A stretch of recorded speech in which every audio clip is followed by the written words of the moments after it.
teman-teman dari atau masyarakat Indonesia yang Nusantara yang lain tidak melihat Papua itu bagian dari orang kriminal. Oke. Tapi ya Papua walaupun suaranya begitu tapi hatinya kita lembut bang. Itu. Gitu ya. Hatinya lebih itu bang.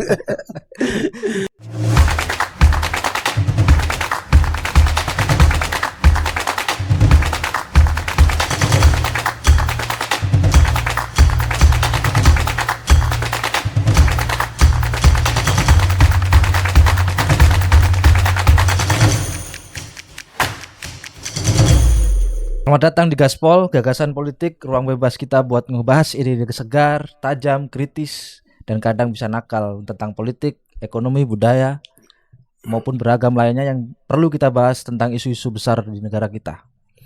Hari ini saya sudah bersama narasumber yang asli dari orang Papua, pemuda dari Papua, seorang aktivis, yaitu abang kita, biasa saya panggil Kakak Charles Kosai. Selamat datang Kak di acara Gaspol, gagasan politik. Sebelumnya kita perlu berkenalan Kak, supaya kita lebih dekat, lebih enak ngobrol. Ya. Dan kalau tidak kenal maka kita tidak sayang. Sayang. Betul. Oke. Saya persilahkan kepada Kakak Charles untuk memperkenalkan diri. Silakan Kakak. Baik, terima kasih kalau sudah bisa mengundang saya di podcast ini. Nama saya Charles Kosai, saya asli dari orang Wamena, Provinsi Papua Pegunungan, dan saat ini saya ada di Jakarta. Oke, siap Kakak. Jadi Kakak lahir di Wamena? Saya lahir di Wamena, besar di Wamena, sekolah di Wamena, saya SD, SMA. Ya? SMP, SMA semua di Wamena. Kuliah saya di Jakarta. Oke, baik. Jadi Kakak Charles sudah pernah kuliah di Jakarta itu tahun berapa Kak?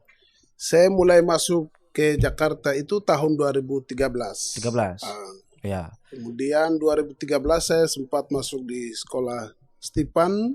Sekolah Stipan itu sekolah ilmu pemerintahan. Saat itu, tapi karena terkendala biaya, saya off dulu saat itu. Kemudian 2014 saya masuk di kampus Universitas Kristen Indonesia. 2014 masuk, selesai 2018. Berarti 4 tahun aja Kak ya? 4 tahun. Ya. Jadi awal mula Kakak datang ke Jakarta itu untuk tujuan melanjutkan pendidikan pasca SMA. Betul. Ya.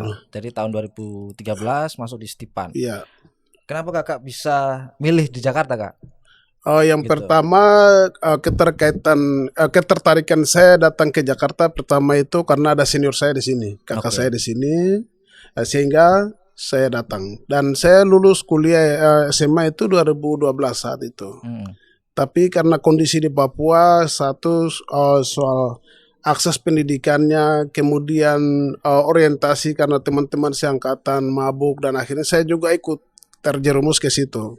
Sehingga orang tua banyak mengeluh terhadap saya, kehidupan saya saat itu. Akhirnya sudah kakak saya yang di sini panggil saya datang ke Jakarta untuk kuliah di sini.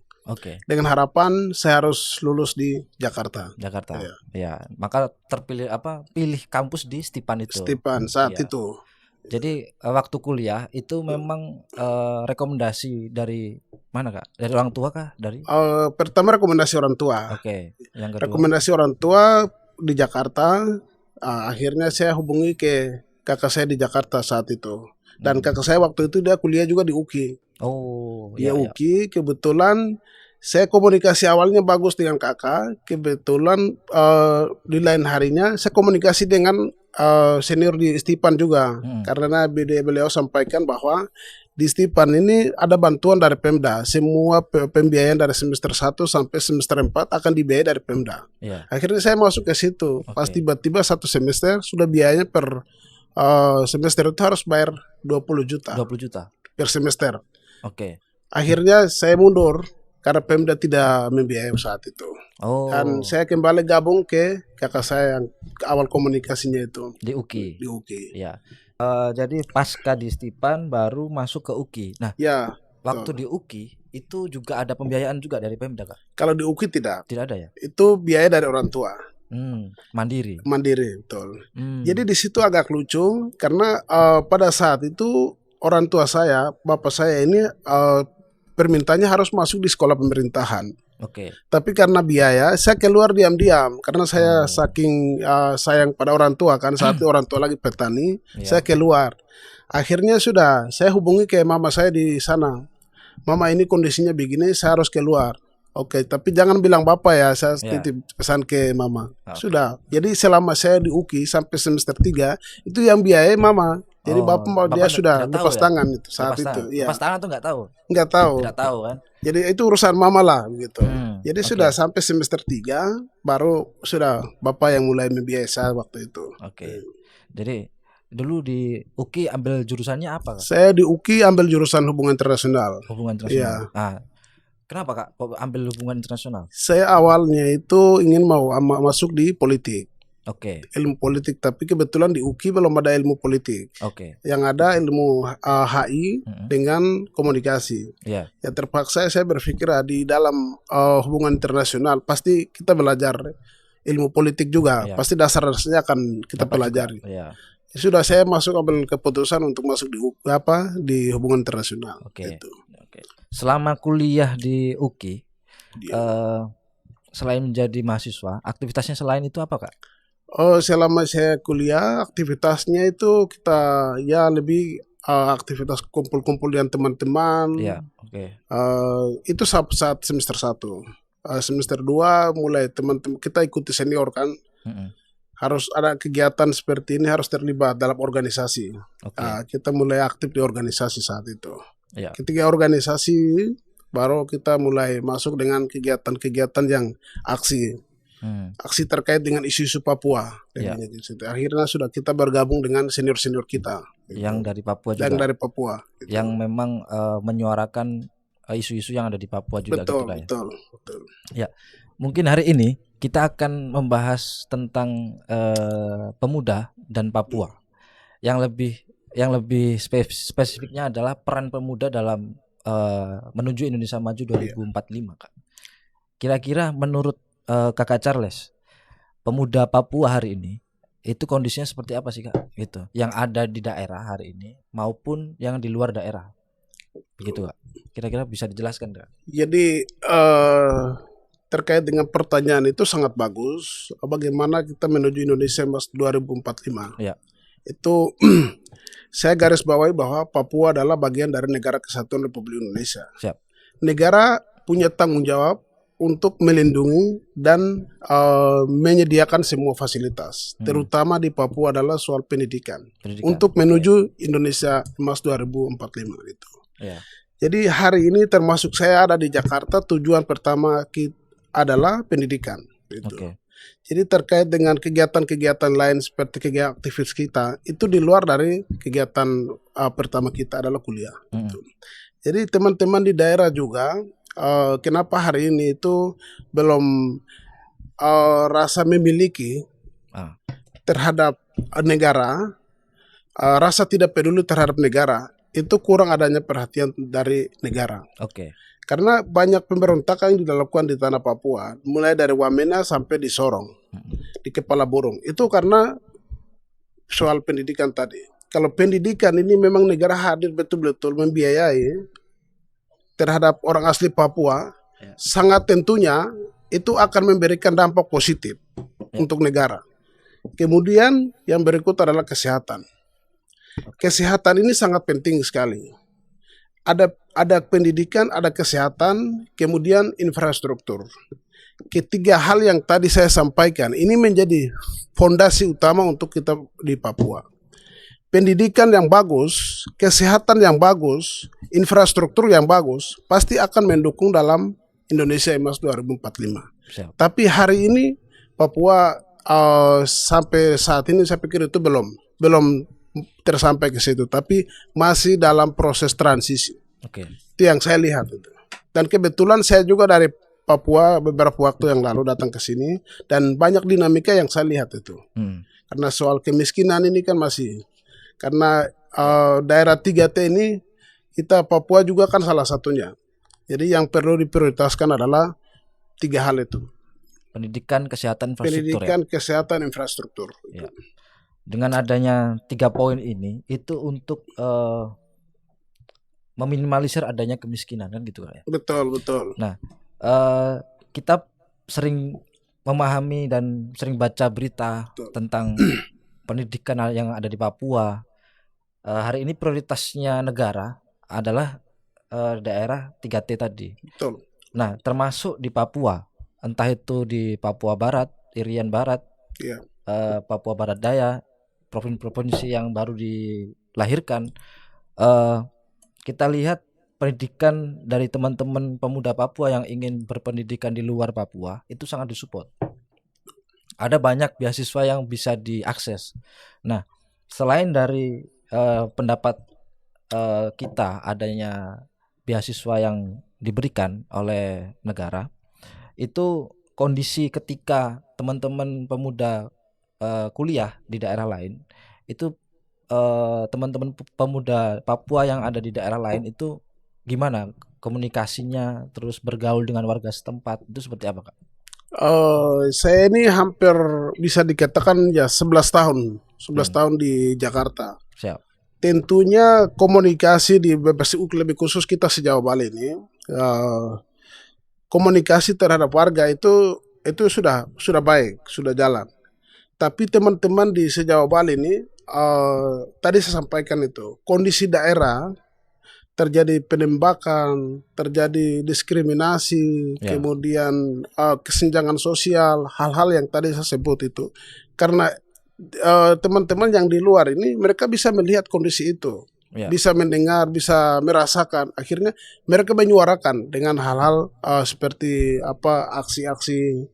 Tujuannya adalah pemerintah bisa memperhatikan hal itu. Akhirnya gerakan-gerakan mereka itu kadang membuat warga sekitar itu tidak nyaman, takut gitu kan? Takut, kadang mau bersuara, atau kadang-kadang itu teman-teman yang Jakarta alami itu seperti tuan kos. Itu teman-teman datang cari kos, dia melihat begini, oh ini dari Papua. Tiba-tiba pemilik kos dia mengatakan bahwa kos sudah penuh, atau sudah ada orang, atau lagi renovasi. Alasan-alasan ini yang selalu disampaikan. Itu. Jadi teman-teman dari Papua yang kuliah di daerah perkuliahan itu sering mendapatkan perlakuan yang kurang mengenakan gitu Kak ya. Betul. Kadang masyarakatnya takut. Betul. Padahal teman-teman pemuda ini juga tidak kasar juga berkomunikasi kan gitu. Betul. Jadi teman-teman pemuda Papua yang berkuliah hari ini, yang masih kuliah ataupun yang seperti kakak hari ini yang sudah menjadi aktivis dari pemuda Papua, itu menurut Kak Charles ini apa yang dipahami sih tentang nasionalisme Indonesia itu, Kak? Ya baik, nasionalisme Indonesia ini kan teman-teman akan merasa kami adalah benar-benar Indonesia, kami adalah bagian dari negara kesatuan Republik Indonesia. Ini saya bisa katakan sebelum sepenuhnya. Rasa nasionalisme terhadap negara kesatuan Republik Indonesia ini lebih khusus teman-teman mahasiswa itu belum ya. Karena mahasiswa ini adalah sebagai tolak ukur generasi Papua yang akan pimpin dan akan menjadi tuan di negerinya sendiri. Karena kondisi-kondisi ini kan Bang, masalah Papua ini kan dari tahun 61 sampai dengan sekarang di tahun 2025 gitu. Sudah 56 atau 58 atau 59 tahun Papua bergabung dengan Indonesia. Tapi ketika negara hadir untuk membangun tanah Papua secara dengan secara efektif itu belum ada, secara baik itu belum ada. Itu karena kondisi di Papua yang kita alami itu masalah kemiskinan yang ekstrim ini tetap ada. Kita tahu bahwa Freeport itu ada di Papua, tapi masyarakatnya hanya begitu-begitu saja. Tidak punya akses kesehatan yang baik, tidak punya akses pendidikan yang baik. Saya ini bersyukur karena saya bisa ada di Jakarta, saya bisa ketemu dan saya bisa podcast hari ini, saya bisa berbicara, saya bisa keluar negeri. Ini karena saya bisa keluar dari zona itu. Kalau saya masih ada di kampung, saya tidak mungkin ada seperti ini kan. Itu. Jadi yang harus dilakukan adalah soal pendidikan ini. Pendidikan, kesehatan, memberikan kenyamanan yang baik. Negara hadir dengan kenyamanan yang baik supaya mereka merasa memiliki terhadap negara. Karena tidak adanya itu akhirnya jiwa-jiwa nasionalisme pemberontakan itu selalu muncul. Oke. Di mana-mana, Ya. tidak hanya di Papua tapi teman-teman sejauh Bali, bahkan di Jakarta pun selalu ada. Itu karena kondisi-kondisi yang tadi saya sampaikan itu. Ya. Iya, karena kondisi yang ada di Papua itu mereka mendapat kabar dari teman-teman pemuda yang ada di Papua. Betul. Akhirnya mereka menyuarakan Ya, di masing-masing daerah tempat mereka berkuliah ataupun berpendidikan. betul. Oke. Jadi yang dikeluhkan adalah masalah tentang pengurangan kemiskinan ekstrim. Betul.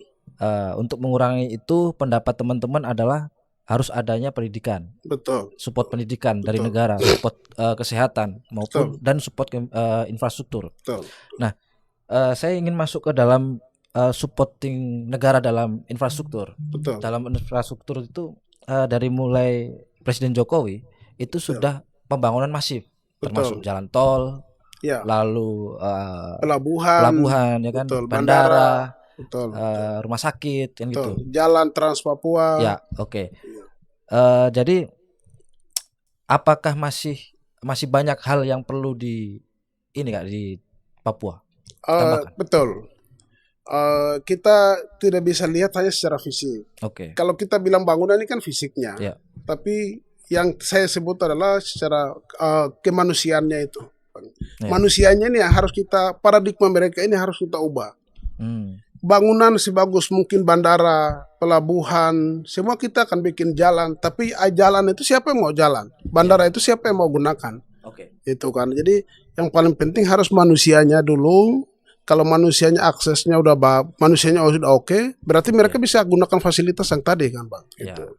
Sekarang solusinya itu harus ada pendataan jelas. Karena di teman-teman Jawa Bali bahkan di Jakarta ini bergabung dalam dunia aktivisme ini ada yang belum kuliah, Bang. Oke. Jadi yang perlu lakukan adalah negara hadir dan ambil pendataan terhadap teman-teman Papua ini yang belum kuliah siapa, yang sudah kuliah tapi yang ingin kerja di Jakarta siapa. Ya. Memberikan akses peluang terhadap mereka supaya mereka bisa kerja di Jakarta, kemudian bisa sekolah, dan ketika mereka sudah kerja di Jakarta mereka punya rasa bangganya ada. Bangga bukan mereka sendiri tapi orang tua di kampung juga bangga bahwa anak kita sudah masuk kerja di Jakarta. Ya. Ini kan barometer ibu kota kan, pasti tentunya orang tuanya bangga itu, Bang. Bangga pasti. Itu. Dengar ibu kota aja pasti Ya, bangga kan? Itu bangga, Bang. Jadi perlu pendataan juga Kak ya. Perlu pendataan. Oke. Di masing-masing daerah itu pasti kan punya semacam organisasi, perkumpulan, komunitas kan Betul. gitu.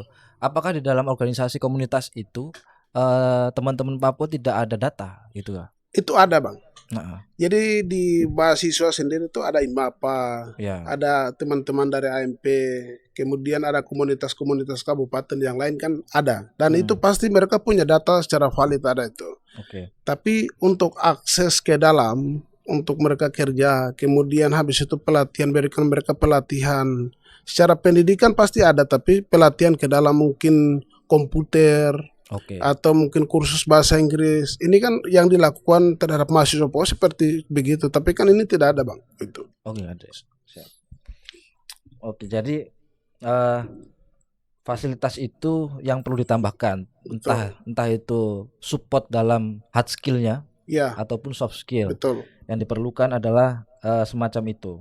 Jadi negara hadir supaya teman-teman pemuda Papua itu dapat merasakan adanya negara Indonesia. Ya, Tidak lagi mengurangi rasa nasionalisme mereka terhadap Indonesia. betul.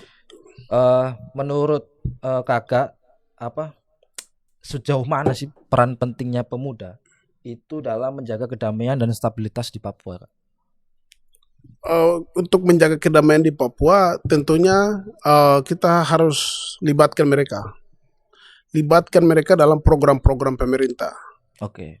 Jadi ketiga pemuda yang memang dia tidak sekolah, tapi ada di kampung, kita rekrut mereka masuk ke dalam. Kalau mereka belum bisa, beri pelatihan dalam waktu 1 bulan atau 2 bulan. Setelah itu beri pekerjaan terhadap mereka. Karena kalau mereka tidak bekerja, akhirnya tingkat kriminalitas, kemudian tingkat aktivitas yang lain, yang hal-hal yang kita tidak duga ya, Bang, itu bisa terjadi, Bang. Siap. Jadi perekrutan ini yang perlu dilakukan Oke. terhadap orang-orang yang di kampung. Karena rata-rata yang di kampung itu kan tidak sekolah semua itu kan. Tidak semua, tapi ada sebagian yang sekolah, ada sebagian yang tidak sekolah. Kemudian ada teman-teman yang sudah sekolah, sudah selesai S1, S2, sampai di kampung itu kan belum kerja karena lapangan kerjanya belum ada. Ini pemerintah sementara buat moratorium, jadi tunggu 5 tahun lagi.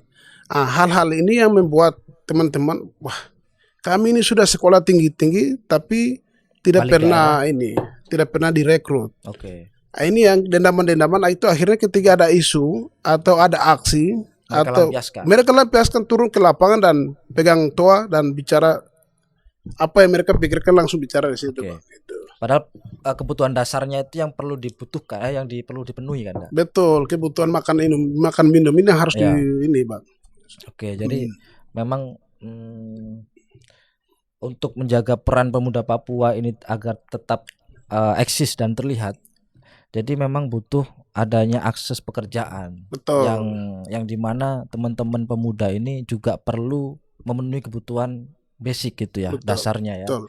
Entah itu menghidupi dirinya sendiri maupun keluarganya. Betul. Karena kita pun sendiri maupun ya kita juga perlu adanya pendapatan juga kan. Betul. Ya kan, untuk bisa bertahan hidup kan begitu. Yeah. Oke. Sejauh ini tantangannya selain tentang pekerjaan,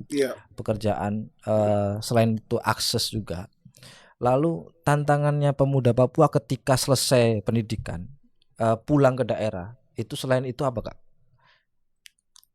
Saya pikir kalau sudah masuk kerja, itu tantangan yang mereka hadapi atau bahkan pemerintah kabupaten atau provinsi, saya pikir akan berkurang. Karena orang semua kan dilibatkan dalam pekerjaan, secara otomatis mereka akan turutis dalam SOP yang ada kan. Tidak mungkin mereka akan buat gerakan-gerakan yang lain. Gitu. Ketika teman-teman Papua ini sudah pulang dari pendidikan, misal dari Jakarta pulang ke daerah, gitu kan, untuk membangun cita-citanya membangun daerahnya masing-masing. Teman-teman yang pulang pendidikan pasti kan punya skill masing-masing. Betul. Orang kuliah di pendidikan atau jadi guru, dia bisa jadi guru kan. Betul. Gitu. Dokter. Seberapa masif seberapa efektifkah ketika teman-teman pemuda Papua itu pulang ke daerah, membangun daerah sendiri secara mandiri? Sudah banyak atau gimana, Kak? Saya pikir sudah bisa. Sudah bisa. Karena begini, Bang, kemarin saya di sana, saya ikut rasakan memang teman-teman yang sudah selesai di sana itu sudah banyak. Kemarin itu mau ikut tes CPNS sampai teman-teman itu sudah sampai 1000-an lebih. Itu orang asli Papua, Bang. Yang keterima. Yang mau ikut tes, Bang. Tapi yang mau diterima dari BKN pusat itu hanya sekitar 200-an. Jadi yang sisa ini tentunya tidak mungkin akan diakomodir masuk ke ini CPNS kan, ikut seleksi selanjutnya kan, Bang. 200 orang ya? 200 orang. Itu berarti kan berkurang itu. Oke. Jadi kalau memang pemerintah punya peluang yang lain ada, masuk honor. Iya kan, Bang. Jadi setelah masuk honor, baru ketika ada penerimaan CPNS lagi mereka bisa masuk. Iya. Itu yang saya pikir begitu, Bang. Ya, oke. Kalau begitu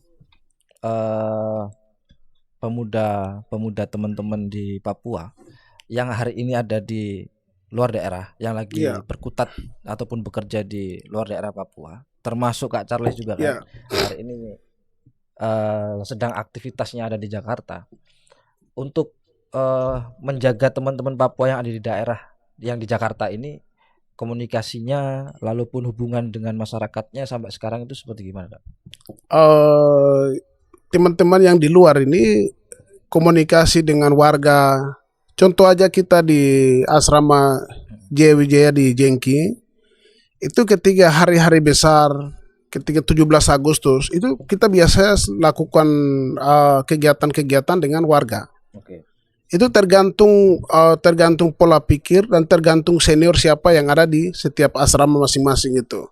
Tapi ketika organisasi langsung mau masuk untuk kegiatan 17 Agustus, itu harus ada apa? Ada sponsor, ada yang dorong, ada yang support, itu baru bisa. Itu. Tapi selama ini saya lihat itu tidak ada.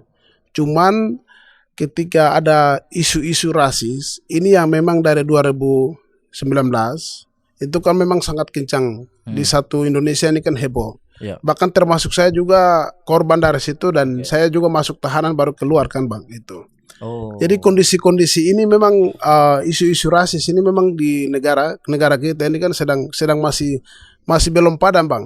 Antara orang sudah mulai kalau bicara ini kan kamu orang Jawa, kamu orang Papua, kamu orang Bugis, kamu orang Makassar, kamu orang Kalimantan. Ini kan sudah mulai isu-isu ini kan tidak akan berhenti apalagi masuk agama. Ini yang kita harus jaga bersama di situ. Jadi jaga bersama itu harus kita berkolaborasi dengan RT RW. Kemudian kegiatan apapun harus kita koordinasi. Kita mau buat pertemuan atau mungkin doa bersama harus kita kolaborasi dengan RT. Itu mungkin saya pikir bisa. Ketika tidak ada informasi, itulah warga tanpa mengetahui RW, warga sudah ada di depan pintu. Hai kalian ngapain di sini begitu. Hal-hal ini yang masih terjadi Bang itu. Jadi yang saya punya solusi adalah harus komunikasi, efektifnya komunikasi. Ketika kita komunikasi dengan warga atau RT RW pasti mereka akan welcome juga buat kita gitu. Karena setelah 2019, 2000 berapa itu kan kejadian di Tangerang itu kan begitu juga Bang, sama terhadap anak apa dari ini kita Papua juga kan.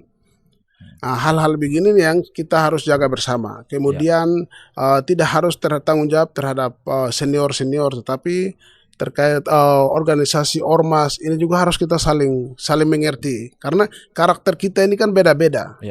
Kita Papua kalau panggilnya suara besar itu sudah kebiasaan kita kan begitu Bang. Kalau teman-teman di Jawa suara besar itu orang tanda marah begitu kan. Hal-hal ini yang mungkin karakter kita memang beda-beda itu yang mungkin harus ada satu persepsi yang sama. Gitu. Saya pikir sih teman-teman pemuda Papua ini perlu memperkenalkan daerah Papua itu secara positif di mata masyarakat, termasuk ini daerah RW sampai ke wilayah RT pun perlu adanya kesan positif supaya tidak takut lagi terhadap teman-teman Papua ini dan tidak menganggap menakutkan gitu kan. Jadi bagaimana Kakak Charles ini melihat kontribusi sebagai pemuda untuk memperkenalkan Papua itu secara positif di mata masyarakat? Jadi Bang, kita beberapa waktu yang saya lakukan kami koordinasi dengan Pemda Pemprov, kami buat satu kegiatan. Pemda di daerah DKI. Kami buat kegiatan kita tarian Bang bentuknya, Jospan. Itu kita buatnya di Patung Kuda. Jadi di situ festival budaya, festival kebangsaan lah, festival nuansa kebangsaan. Jadi kita undang. Saya jadi ketua panitia di situ. Jadi tidak hanya teman-teman dari Papua saja tidak. Tahun berapa itu Bang? Itu 2021 antara 2022 itu Bang. Jadi kita undang beberapa teman-teman. Jadi teman-teman Papua pakai pakaian adat Papua, baru kita sama-sama jalan santai Bang. Itu supaya teman-teman dari atau masyarakat Indonesia yang Nusantara yang lain tidak melihat Papua itu bagian dari orang kriminal. Tapi Papua walaupun suaranya begitu tapi hatinya kita lembut Bang. Itu. Gitu ya. Hatinya lebih itu Bang. Jadi pernah membuat festival budaya di DKI tahun 2021 atau 2022. Ya, betul. Itu per tahun atau? Itu tergantung kita Bang. Tergantung kita punya niat baik, kita minta dukungan ke Pemprov kasih jalan, sudah kita buat Bang. Itu kemudian di 2000 sempat juga kita buat di ini Kota Tua. Itu juga kita sempat buat. Tapi festival yang sama juga. Festival kebudayaan gitu. Kebudayaan Bang. Karena soal budaya ini kan sangat menarik untuk ini. Kemudian kalau rekrut anak-anak Papua satu hal itu kan dengan kegiatan-kegiatan budaya, kemudian kegiatan-kegiatan olahraga. Ini kan kalau olahraga dan budaya ini kan sangat bagus Ya. untuk kita gitu kan. Untuk kita bisa berkumpul, Berkumpul. bersosialisasi, Betul. berkomunikasi gitu ya. Betul, betul. Oke. Jadi kan pengaruh adanya pendidikan yang di luar Papua, misalnya di Jakarta, itu akhirnya teman-teman pemuda Papua ini termasuk kakak juga Betul. bisa berkomunikasi dengan Pemda, berkomunikasi baik dengan pemerintah-pemerintah yang ada di daerah masing-masing kan gitu. Lalu ketika ada tokoh di misal di daerah DKI ini Ya. menjadi tokoh daerah Papua kan gitu. Kakak Charles sebagai tokoh Papua, menurut Abang, ya menurut Kakak Charles, bagaimana pendidikan yang diterima di luar Papua itu mempengaruhi pandangan terhadap nasionalisme Indonesia? Semisal nih teman-teman pemuda Papua itu kuliah di luar negeri, Ya. kuliah di luar negeri kan tidak mendapatkan Pekerjaan. pendidikan nasionalisme. Ya. Nah, ketika teman-teman pemuda Papua itu pulang dari luar negeri, pulang ke Indonesia, pulang ke daerah, karena secara pendidikannya tidak mendapatkan pendidikan nasionalisme, itu ada pengaruh enggak, Kak? Itu tentu pengaruh, Bang. Gitu. Contohnya Jadi gimana? ketika teman-teman yang kuliah di Amerika, Ya.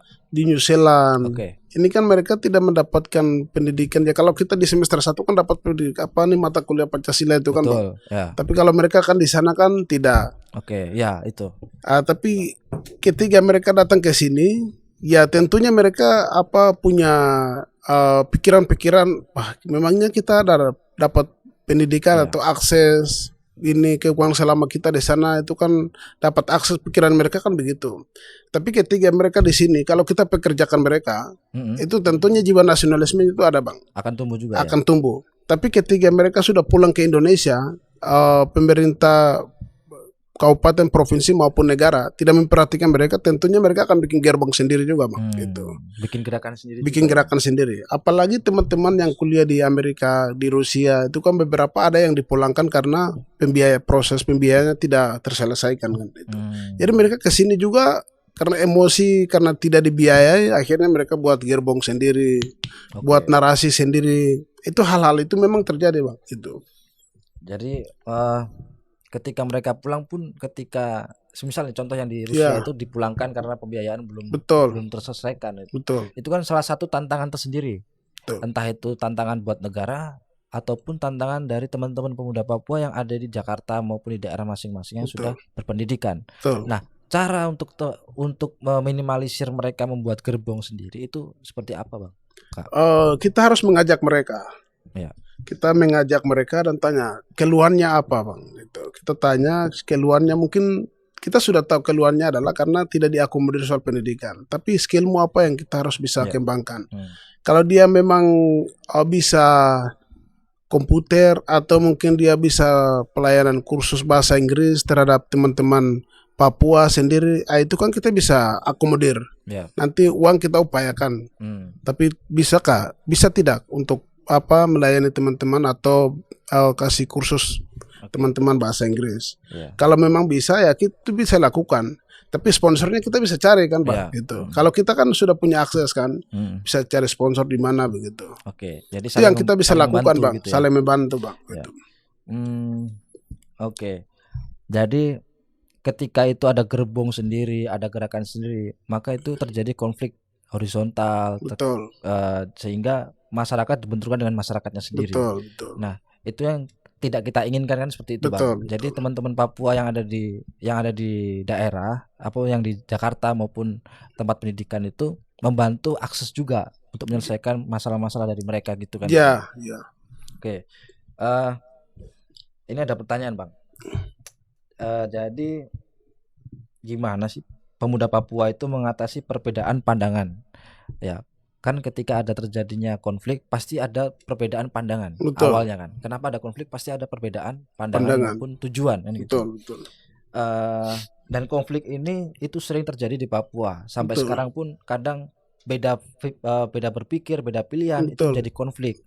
Kayak kemarin-kemarin ini ada konflik antar suku kan itu. Mungkin yang saya baca di media perbedaan pandangan aja itu. Betul. Nah, itu pendekatan seperti apa, Bang? Pendekatan yang konstruktif kah atau yang seperti apa cara untuk meminimalisir adanya terjadinya bentrok antar suku gitu, Bang? Karena jenis konfliknya kan beda-beda, Bang. Ada konflik karena konflik horizontal ini kan berbagai macam. Konflik karena kalau di Papua ya, Bang, Ya. karena perempuan, karena hak wilayah, Oke. kemudian masalah anaknya mungkin tidak diakomodir dalam proses kemarin pemilihan legislatif itu kan Ya. banyak di Papua, banyak terjadi itu kan, Bang. Ah, Yang harus dilakukan itu kan kita melihat bahwa kalau soal DPR itu dia punya dapilnya yang mana, kita ambil perwakilan-perwakilan supaya untuk meminimalisir titik konfliknya itu. Kalau kita ajak konflik, bukan ajak konflik ya, Bang, sorry. Tapi kita kalau ajak dialog, nanti mereka akan bilang solusinya apa. oh ya, oke. Itu kan. Ada dialog pasti ada solusinya itu. Jadi solusinya itu yang kita lakukan itu. Kemudian kalau solusi lain itu ya ketika kita buat ini kita langsung bakar batu.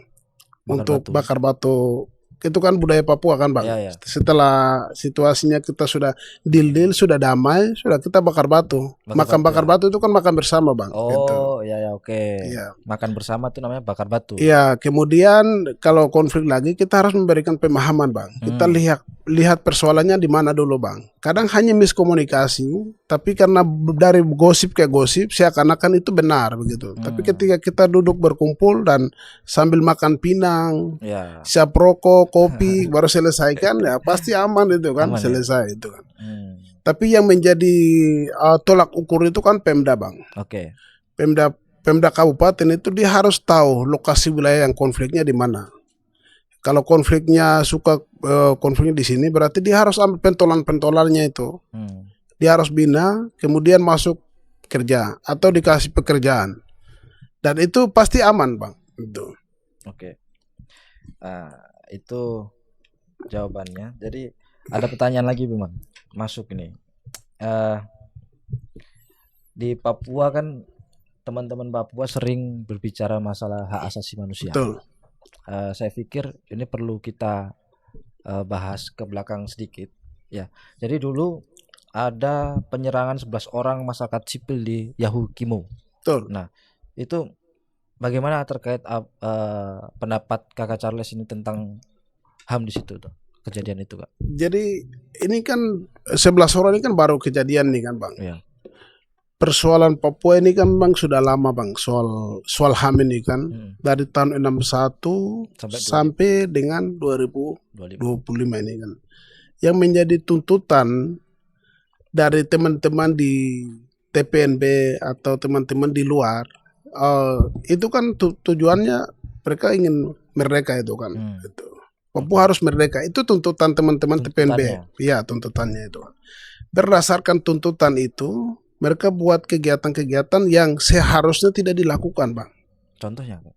Yang seperti penembakan. Oke. Penembakan orang-orang yang baru kejadian nih kan, yang pemulung emas. Ini kan orang-orang yang sama dan hidupnya sama dengan kita. Dengan mereka. Yang tidak punya kepentingan apa-apa, mereka punya kepentingan hanya satu, untuk menafkahi hidup. Betul. Tapi ini mereka lakukan. Yang seharusnya kalau memang TPNPB ini kan mereka punya tentara sendiri, punya ideologi sendiri kan. Yang harus mereka lawan sudah baku perang dengan tentara.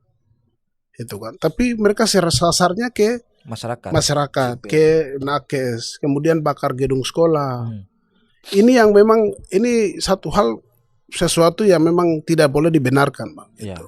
Karena ini kan masyarakat sipil. Sampai bahkan kita orang sendiri juga, Bang. Ketika tindakan-tindakan kita jadi takut juga, Bang. Jadi trauma juga, Bang. Daerah sendiri juga, tapi kadang tidak nyaman karena tindakan-tindakan ini kan. Oke. Jadi ketika adanya penyerangan itu masyarakat tuh pernah mengajak dialog dengan TNPB itu atau gimana, Bang? Oh, untuk berdialog dengan TPNB atau KNPB, TPNB ya yang melakukan. KNPB bukan, Bang. Jadi ini kalau dari masyarakat tidak bisa, Bang. Yang seharusnya lakukan adalah dari negara. Gitu. Negara harus melakukan dengan pendekatan-pendekatan, jangan pendekatan militer. Kalau pendekatan militer tentunya pasti akan balik serang juga, Bang. Baku karena kita sipil ini kan kita tidak punya kekuatan. Kita punyanya kan otak saja itu. Kan. Ya. Kalau tentara yang masuk agak susah di situ. Jadi pertama harus lakukan adalah pendekatan humanis dulu bang, gitu. Kemudian hadirkan tokoh-tokoh. Contoh kasusnya kemarin pembebasan pilot Ya, yang hampir Susi setahun Air. itu kan, Ya. itu kan selama ini kan pendekatan yang dilakukan adalah pendekatan militer. Mm-mm. Ketika dipanggil tokoh-tokoh, akhirnya bebas juga kan pada akhirnya. Iya. Gitu. Jadi itu memakai pendekatan adat, pendekatan Ya, suku, tokoh betul, agama betul, gitu kan. betul. Betul. Oke, jadi di aspek aspek kerukunan kesukuan itu Ya, dapat diselesaikan melalui adat juga. adat juga bang, betul. Oke. Untuk permasalahan yang Yahukimu 11 orang ini, kira-kira ada potensi baku tembak juga enggak bang? Enggak ya? Kalau itu saya ikuti di berita, potensi baku tembaknya tidak bang. Oke. Itu. Kan abang baru pulang dari daerah. Iya, kan kejadian ini kan setelah saya di sini bang. Oh iya ya. Oke. Saya di sini sebelum Lebaran kan, jadi ya hampir seminggu lah gitu. Oh iya. Jadi kejadian di sana kan mereka tidak baku tembak. Itu yang berita yang kita lihat ya bang.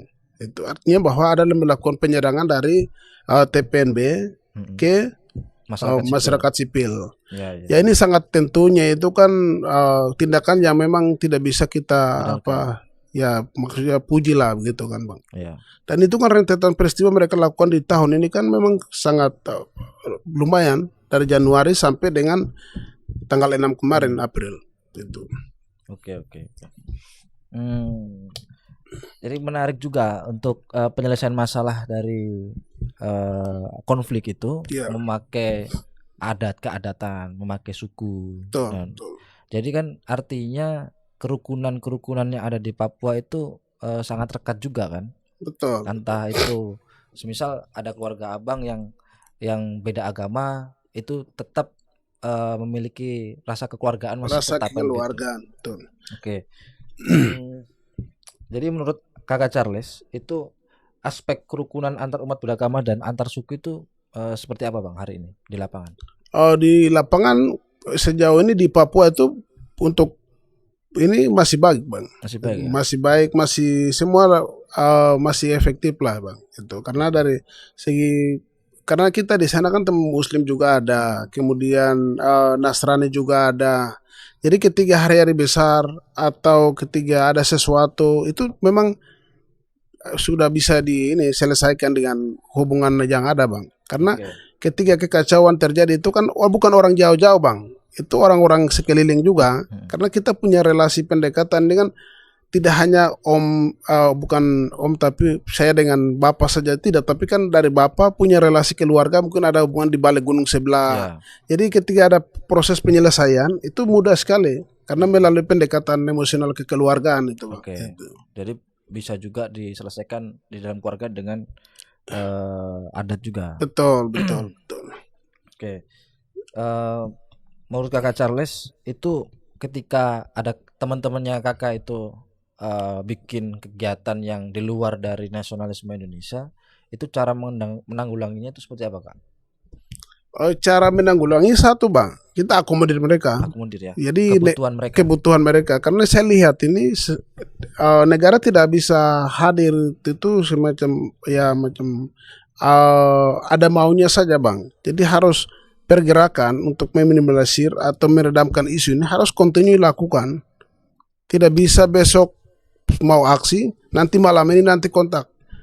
Posisi di mana kita ketemu apa, bagaimana caranya kita itu tidak bisa bang. Harus kita kontinu jalan terus supaya teman-teman merasa bahwa nasionalisme mereka itu mulai terwujud. Tapi kalau tidak, tetap akan jalan terus bang. Gitu. Ya, ini tentang ketahanan nasional ya bang. Betul. Jadi untuk mendukung ketahanan nasional kita itu memang perlu ada kontribusi dari pemuda, dari pemerintah, dari swasta, dari komunitas-komunitas seperti kita bikin ada Parwa, mungkin kakak juga punya, dari kalangan-kalangan ormas dan kepemudaan. Jadi sehingga pembangunan ketahanan nasional itu bisa terukur dan lebih baik lagi gitu kan. Jadi apalagi teman-teman Papua juga punya banyak komunitas. Saya pikir negara ini perlu kita juga, bukan hanya negara aja yang harus datang ke kita. Seperti kita perlu berkomunikasi antar kawan, perlu Iya. berkomunikasi antara sama organisasi supaya kita bisa saling memahami bagaimana menuju Indonesia emas gitu Kak. Betul. Itu Kak. Nah, itu kan salah satu cara kita saling mengedukasi. Karena Iya. setiap pertemuan itu kan pasti kita saling belajar juga kan. Betul. Ya kan? Gitu. Jadi bagaimana menurut Kak Charles itu memperkenalkan budaya yang ada di Papua, kekayaannya yang ada di Papua tanpa terjebak tentang sentimen negatif Kak Iya. tentang Papua. Nah, seperti apa Kak? Untuk memperkenalkan budaya atau kita punya kearifan lokal yang ada di Papua, itu perlu kita harus buat event Bang. Oke. Itu event tujuannya kita mau sampaikan kepada teman-teman Nusantara yang lain bahwa ini loh kita di Papua kehidupannya seperti begini. Ya. Karena Bang, Papua itu dia punya suku dan bahasa yang berbeda. Dia punya 270 bahasa Bang.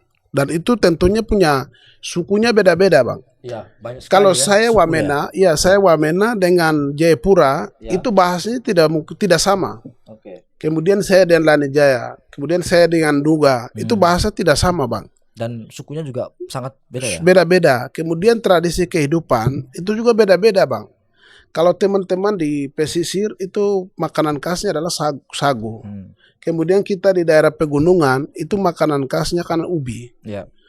Jadi ketiga teman-teman di luar dari Papua, teman-teman Nusantara, bagaimana untuk bisa mengetahui ini? Itu harus kita buat satu pentas, buat event. Ya. Supaya event itu kita bisa sampaikan ke teman-teman Nusantara bahwa kehidupan kita di Papua itu seperti begini. Ketika ada orang tamu datang, kita pelayanannya harus ada pinang, harus ada ubi, harus ada sagu. Ini yang kita biasa lakukan. Kemudian cara panggil ke karakter kita, ini juga harus teman-teman Nusantara yang lain juga tahu. Iya, itu perlu dikenalkan juga. Ini perlu dikenalkan juga karena ketika kita hanya suara besar saja, orang langsung jadi sentimen. Ini anak ini orang gila kah? Bahasa-bahasa ini yang biasa kan muncul kan Bang. Ini perlu kita harus lakukan Bang. Itu. Kalau memang itu tidak harus negara juga Bang. Yang penting negara kasih support ke kita, kita yang main barang itu.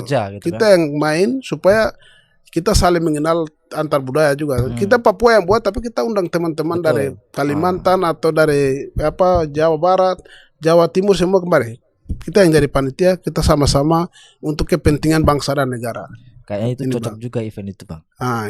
Kita agendakan nanti Bang. Karena saya lihat kakak juga pernah bikin dengan Pemda DKI kan, tahun 2021, 2022 itu. Kenapa nggak dilanjutkan? Itu kan sayang Kak. Betul itu. Jadi kira-kira apa yang menjadi kesulitan untuk membuat lagi gitu? Ini kan bagus. Yang menjadi kesulitan kan Bang, ini kita punya gubernur, bupati ini kan setiap 5 tahun harus ganti Bang. Jadi siapa yang gubernur itu harus kita lobby ke dalam. Yang kendala kemarinnya begitu. Kalau besok ini semoga ya Bang, semoga kita bisa masuk. Gitu. Jadi kita buat event di ibu kota ini supaya lebih hebat lagi, kemudian lebih orang Papua begitu. Tidak hanya lihat dari Papua dari tindakan yang primitif atau kriminal atau yang lain-lain, tidak, tapi kita tunjukkan kepada Indonesia, kepada Nusantara, kepada dunia bahwa Papua seperti begini kehidupannya begitu. Gitu. Kita juga berharap juga kalau Abang itu menginisiasi adanya event budaya juga. Betul. Ya, enggak cuma berhenti di tahun 2022. Saya pikir ini kegiatan yang sangat bagus supaya teman-teman Nusantara ini juga tahu, saling memahami, ya bisa berinteraksi secara budaya juga, betul. Saling bertukar budaya. Nah, selain event itu, lalu program-program yang dari pemerintahan yang sudah pernah dikerjakan di Papua itu sudah dirasakan optimal atau belum Kak?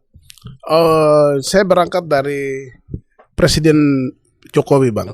Jokowi itu hampir 17 kali atau 18 kali sudah ke Papua.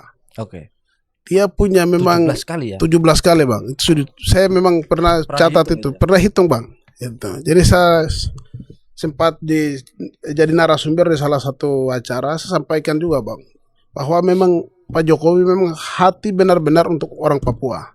Jokowi ini malaikatnya orang Papua. Itu saya sempat sampaikan Pak. Karena apa yang dia lakukan itu untuk orang Papua, Itu memang banyak bang, Oke. gitu.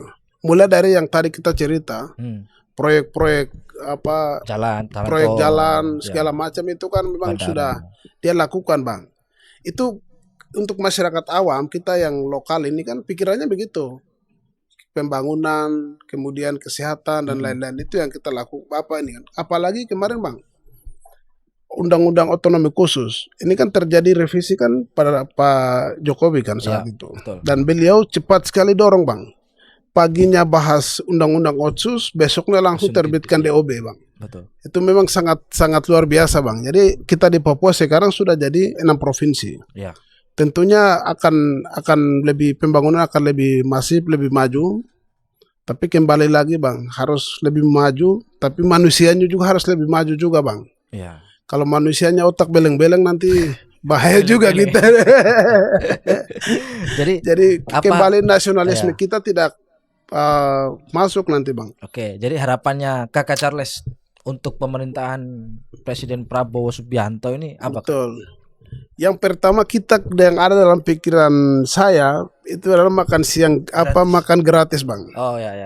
Jadi program beliau kan banyak, tapi yang terdengar hari ini sampai di akar rumput itu makan gizi gratis itu. Makan bergizi gratis. Betul. MBG. Semoga MBG ini bisa jadi, itu harapannya.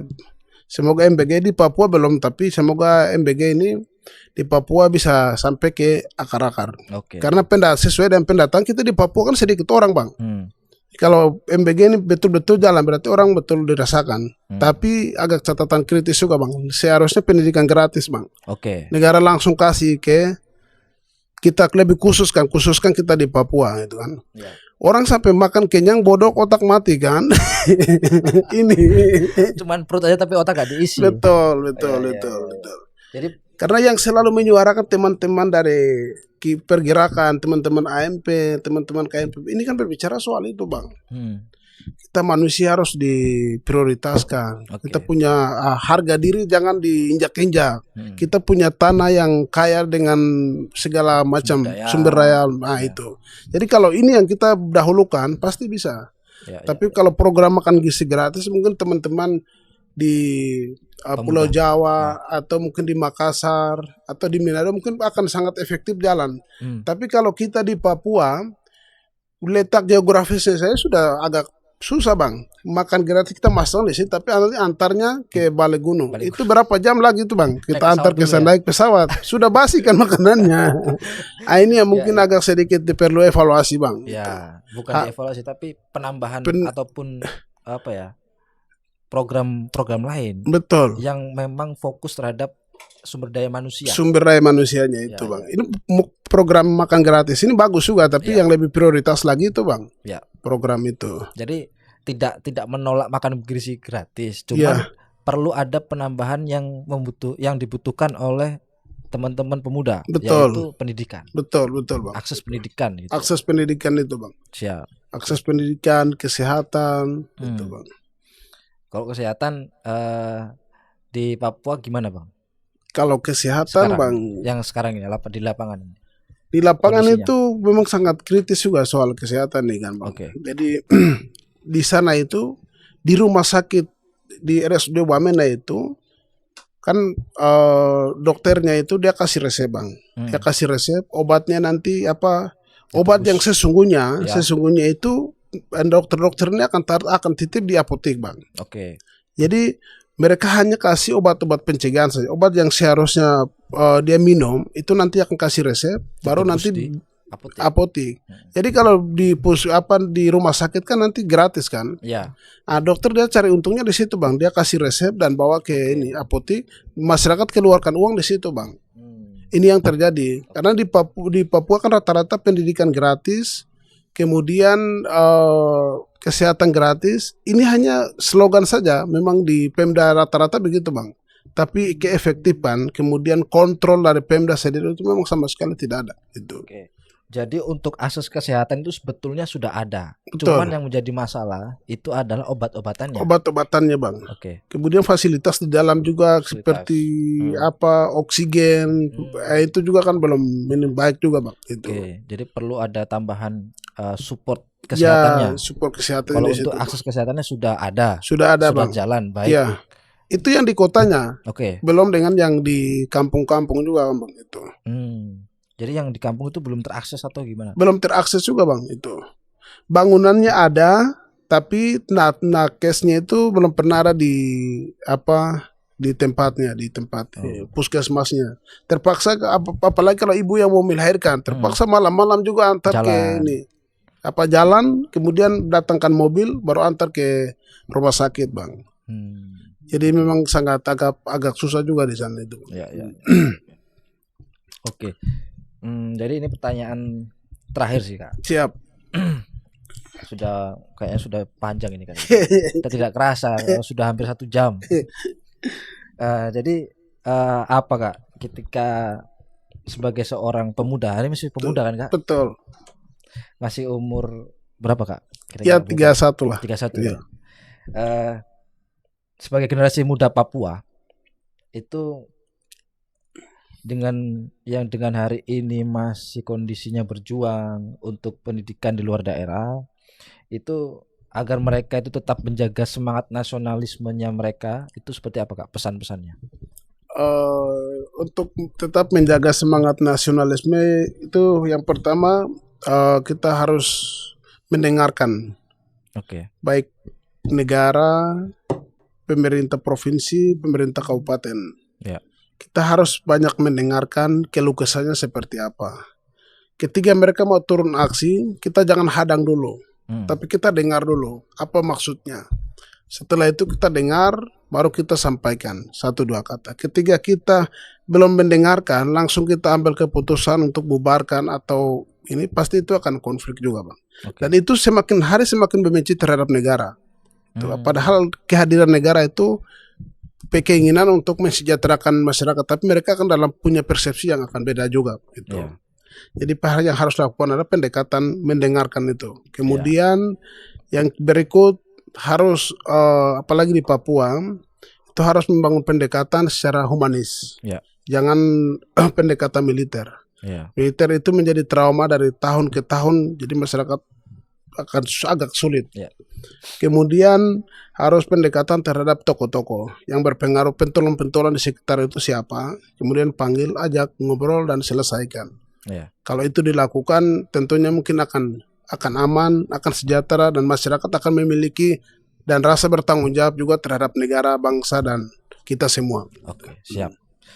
Terakhir, apa harapan Kakak Charles itu untuk generasi muda Papua hari ini? Harapannya seperti apa, Kak? Yang pertama, harapan saya adalah untuk generasi kita Papua, sekolah baik, kemudian mendengarkan semua keluh kesah yang menjadi harapan dari teman-teman mahasiswa Papua lebih khususnya, supaya mereka tetap pada koridor yang ada. Tidak perlu mendengarkan hasutan-hasutan yang merugikan teman-teman sendiri. Ketika teman-teman mendengarkan hasutan yang lain, pasti tentunya kuliah korban. Kemudian bisa dapat sakit juga. Dan kuliah korban dan pulang juga dengan, ada yang pulang dengan peti, ada yang pulang dengan datangnya 1 orang, pulang 2 orang atau 3 orang. Artinya mereka yang tidak selesai tapi dapat anak itu kan. Harapannya tetap kita optimis dan Papua tetap bagian dari Negara Kesatuan Republik Indonesia. Oke, amin. Semoga kita semua dapat menjaga itu semua, Pak. Siap. Mungkin itu terakhir dari pertanyaannya. Kita sudah sampai pada penghujung acara, Kak. Terima kasih sebelumnya sudah menyempatkan waktunya ngobrol dengan kami, dengan saya di acara Gaspol, Gagasan Politik. Obrolan ini itu menjadi bukti bahwa Indonesia Emas itu tidak bisa cuma dibangun melalui pusat ke daerah, tapi melalui komunikasi horizontal antara masyarakat sama saling masyarakat, antara organisasi kemudaan, komunitas dan lain sebagainya. Jadi semoga kita semua dapat menjaga Negara Kesatuan Republik Indonesia kita. Saya Ahmad Faisal, sampai ketemu di episode selanjutnya. Politik bukan milik elit, tapi politik milik rakyat yang peduli. Heningkan gagasan dan pikiran kita, bertindak dengan tanggung jawab secara seperti pejuang-pejuang dan pendiri bangsa. Mungkin itu yang dapat saya sampaikan dan kegiatan acara hari ini. Terima kasih Kakak Charles. Siap. Sampai jumpa. Gaspol ngegas terus.